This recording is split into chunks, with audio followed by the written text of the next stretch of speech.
আসসালামু আলাইকুম। আজকে আমরা একটা গুরুত্বপূর্ণ বিষয় নিয়ে কথা বলবো, যদিও এটি সবার জন্য প্রয়োজনীয়। আগামীকাল কোরবানি ঈদ, এ উপলক্ষে সবাইকে জানাই আগামী ঈদ মোবারক।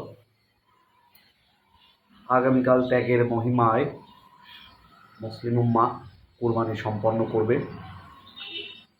এজন্য কোরবানির মাংস কিভাবে সংরক্ষণ করতে হবে এই সম্পর্কে আমরা একটু বিজ্ঞানসম্মত উপায়ে আলোচনা করব। যেহেতু বাংলাদেশ বা বর্তমান বিশ্বে কোনো কিছু সংরক্ষণ পদ্ধতি হলো ফ্রিজিং, অর্থাৎ যেটাকে বলে আমরা রেফ্রিজারেটর। এই রেফ্রিজারেটরের মাধ্যমে আমরা কিন্তু সংরক্ষণ করে থাকি। তো ফ্রিজ এটি মাধ্যম, কিভাবে এটাকে সংরক্ষণ করা হয় এই বিষয়গুলো আমরা একটু বুঝতে চেষ্টা করব। তো ফ্রিজিং কিভাবে করব আমরা, এখানে অনেক কিছু না জানার বিষয় আছে। তা আমরা আসলে চেষ্টা করব এই সবগুলো জানার জন্য বিজ্ঞান পদ্ধতিতে। ফ্রিজিংটা করতে হলে আমাদের কোরবানির মাংস যদি ধরে করি তাহলে 3টা পয়েন্ট চিন্তা করতে হবে। 1 নাম্বার হলো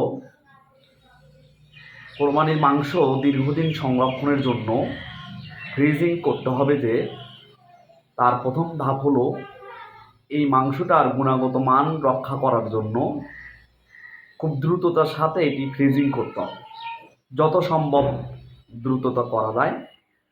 1 নাম্বার পয়েন্ট হচ্ছে মাংসটা আমরা যত তাড়াতাড়ি কেটে ফ্রিজে রাখবো তার গুণাগুণ বৈশিষ্ট্য তত থাকবে, কারণ এখানে ক্ষুদ্র ক্ষুদ্র অণুপরমাণু রিয়াকশনেও কাজ করে, কারণ মাংসের যে গঠনগত গুণাগুণ বজায় রাখার জন্য।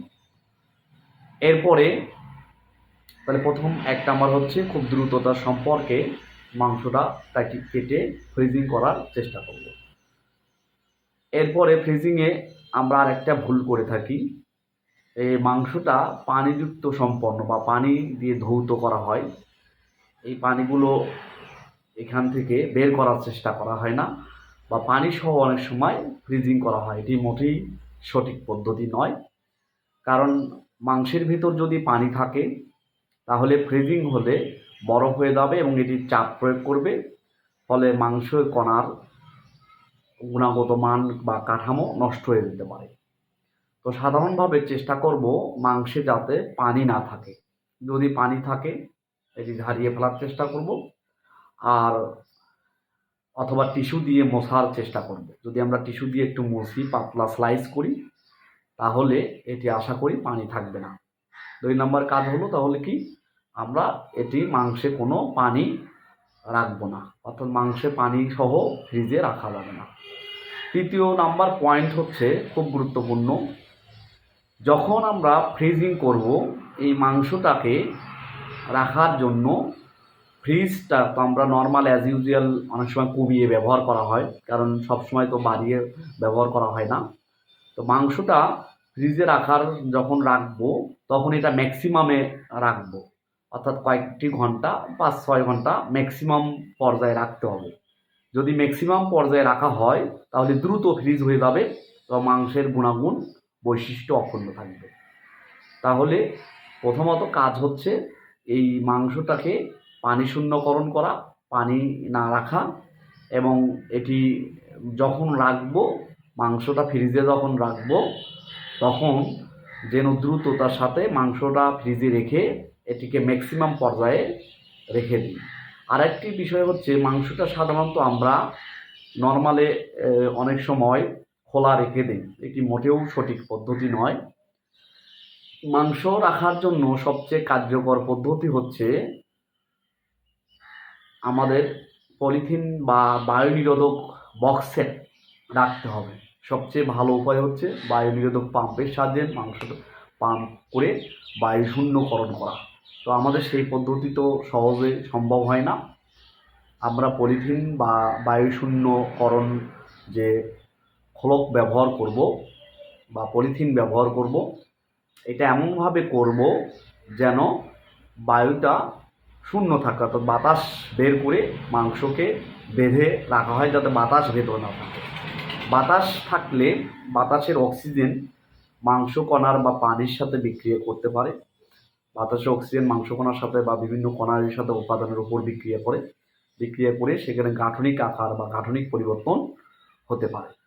সুতরাং ফ্রিজিং করার সময় মাংসকে খোলা বা কোনো পাত্রে সংরক্ষণ করা যাবে না। বায়ু নিরোধক পলিথিন নিয়ে অবশ্যই ব্যবহার করতে হবে, তাহলে মাংসটা দীর্ঘদিন সংরক্ষণ হবে। তাহলে খুব সংক্ষিপ্ত উপায়ে আমি বলি, কোরবানির মাংস সংরক্ষণ করার জন্য 1 নাম্বার হচ্ছে খুব দ্রুততার সাথে মাংসগুলো ফ্রিজিং করার ব্যবস্থা করতে হবে যাতে বেশিক্ষণ বাইরে না থাকে।